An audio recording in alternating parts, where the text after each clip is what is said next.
আসসালামু আলাইকুম রহমতুল্লাহি ওয়া বারাকাতুহু। এসএসসি 2026 সালের পরীক্ষার পূর্ণ বিন্যাসকৃত পাঠসূচি, বিষয় বাংলা প্রথম পত্র, বিষয় করে 101। তোমাদের শর্ট সিলেবাস, শর্ট সাজেশন নিয়ে এসেছি বাংলা সাহিত্য প্রথম পত্র। তোমরা দেখে নাও কি কি এই সাজেশনও থাকছে, ঠিক আছে।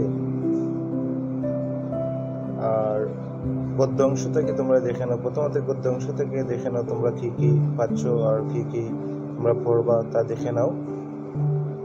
গদ্য অংশ থেকে থাকছে যে 1 নম্বরে থাকছে যে গদ্য প্রকার, 2 নম্বরে শোভা, 3 নম্বরে বই পড়া, 4 নম্বরে আম আটির বেপু, 5 নম্বরে মানুষ মুহাম্মদ সাল্লাল্লাহু আলাইহি সাল্লাম, 6 নম্বরে নিম গাছ, 7 নম্বরে শিক্ষা ও মনুষ্যত্ব, 8 নম্বরে কি প্রবাস বন্ধু, 9 নম্বরে 21-এর গল্প। এই 9টি পাঠ তোমরা ইনশাল্লাহ, তোমাদের অতিরিক্ত সময় আছে, তোমরা এই পরীক্ষার আগে তোমরা এই 9টি পাঠ তোমরা সলভ করো আর ভালো করে পড়ো। ইনশাল্লাহ এই 9টি পাঠ থেকে তোমরা প্রশ্ন পাবা এবং এমসিকিউ পাবা, সিকিউ পাবা।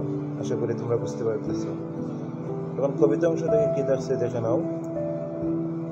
কবিতা অংশ থেকে থাকছে 1 নম্বরে কপোতাক্ষ নদ, 2 নম্বরে জীবন বিনিময়, 3 নম্বরে উমর ফারুক, 4 নম্বরে সেই দিন এই মাঠ, 5 নম্বরে বৃষ্টি, 6 নম্বরে আমি কোনো অগন্তুক নই, 7 নম্বরে কি থাকছে তোমাকে পাওয়ার জন্য হে স্বাধীনতা, 8 নম্বরে থাকছে বুশেখ।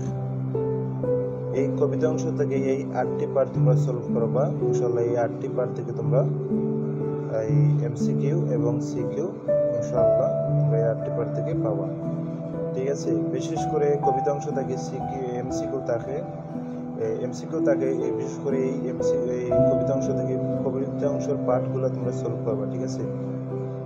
এখন দেখে নাও উপন্যাস থেকে কি থাকছে।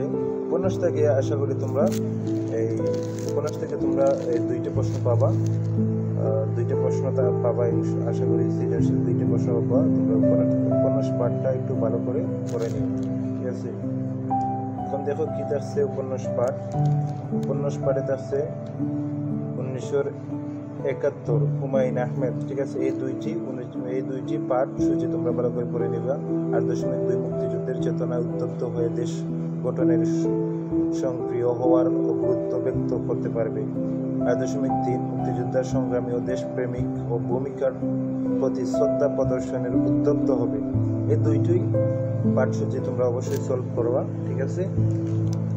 শিক্ষার্থী বন্ধুরা, তোমাদেরকে দেখিয়ে দিলাম বাংলা সাহিত্য শর্ট সাজেশন। তোমরা এই সাজেশন অনুযায়ী তোমরা পড়ালেখা শুরু করে দাও। ইনশাআল্লাহ তোমরা আগামী দিনে ভালো রেজাল্ট করতে পারবে, ইনশাআল্লাহ ভালো ফলাফল পরীক্ষাতে উত্তীর্ণ করতে পারবে। তোমরা এই সিলেবাস অনুযায়ী তোমরা পড়াশোনা শুরু করে দেয়, ইনশাআল্লাহ ভালো রেজাল্ট তোমরা করতে পারবে। আশা করি তোমরা বুঝতে পারতেছো আমি কি কি বললাম। বেশি কথা না বাড়িয়ে আমি আমার এই ভিডিও এখানে শেষ করলাম। সবাই ভালো থাকে, সুস্থ থাকো। আল্লাহ হাফেজ। আসসালামু আলাইকুম।